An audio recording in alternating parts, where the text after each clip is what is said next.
જય ભોળાનાથ બધાને। અત્યારે અમે આવી ગયા છીએ કસ્તુરી બાપુના આશ્રમે। તો અમારે છે ને આશ્રમમાં અંદર દર્શન કરવા જવાનું છે અને અહીંયા નીલકંઠ મહાદેવનું મંદિર છે, તો ત્યાં અંદર જઈએ છીએ અમે દર્શન કરવા। અને અહીંયા ગૌશાળા પણ છે, તો અમે જઈએ છીએ હવે અંદર। અને અહીંયા બહાર છે ને દરવાજે અહીંયા ભગવાનની મૂર્તિ પણ છે, જો કેવી મસ્ત લાગે છે આ બધી મૂર્તિ। દ્વારપાળ છે, ભગવાન બધા છે અને અંદરે ભગવાનની મૂર્તિ ઘણી બધી છે।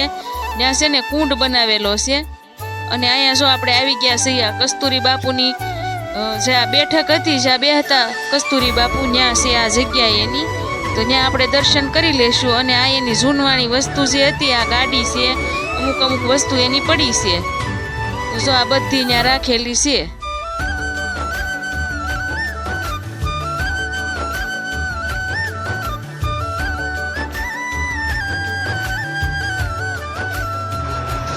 ને અહીંયા જો આ મેલડી માનું મંદિર છે, તો આપણે અહીંયા પગે લાગી લેશું માતાજીને, અને પછી હવે જઈશું આપણે બીજે માતાજી ભોળાનાથ છે ત્યાં દર્શન કરવા જઈશું।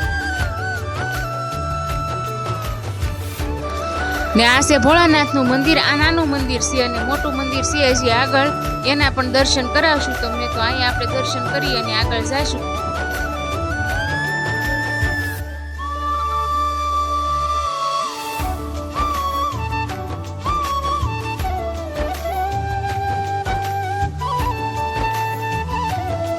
ને અહીંયા જો આ ધૂણો છે અને ધૂણાની સામે છે ને ભગવાનની મૂર્તિ છે ભોળાનાથની, તો ત્યાં આપણે દર્શન કરીએ ને ત્યાંથી આગળ જઈશું।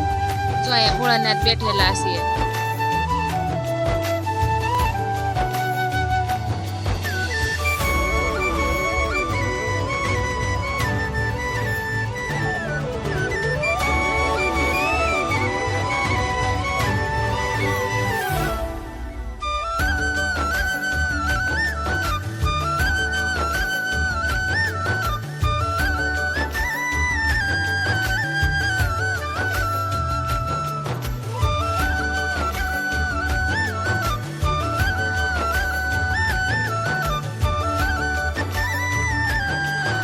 ને અહીંયા જો સાઈ બાબા બેઠેલા છે, તો સાઈ બાબાના દર્શન કરી અને પછી હવે બધી અમે આ મંદિરમાં આંટો મારશું।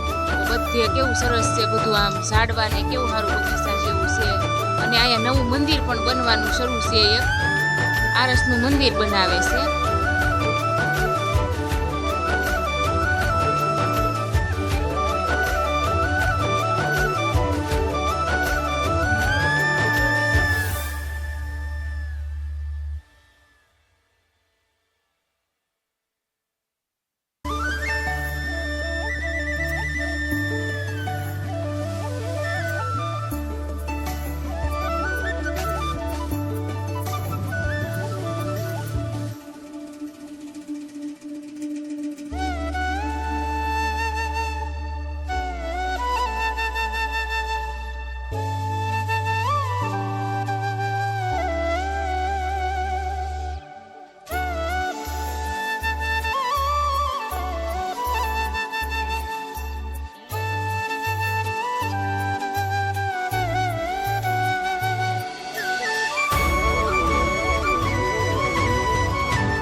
ને અહીંયા જો છે ને નાગદાદાનો રાફડો છે, અને અહીંયા એમ કહે છે કે નાગદાદા આવે છે એમ।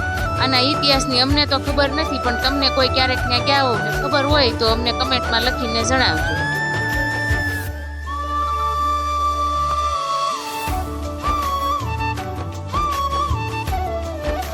ને અહીંયા જો આ કુંડ છે, મોટો બધો કુંડ બનાવેલો છે અને અહીંયા ઘણી બધી મૂર્તિ છે। અહીંયા રામ ભગવાનની છે, જો હનુમાન દાદા છે, રામ ભગવાન છે, ઘણી બધી મૂર્તિ છે। અને આ એકદમ બહુ મસ્ત છે જોવાલાયક સ્થળ, તો ક્યારેક જાજો તમે બધા। અને અંદર વચ્ચે છે ને ભોળાનાથ બેહાડેલા છે।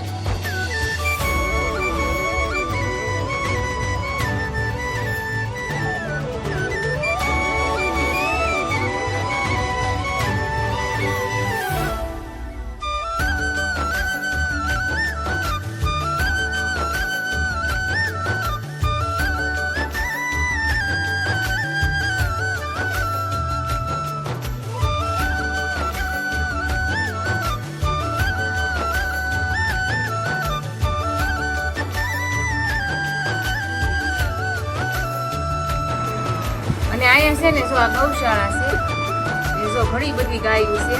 આ બધી ગાયો છે ને દોવા નથી દેતી, અને બીજી ગાયો દોવા દે ને એ એક બાજુ બાંધેલી છે.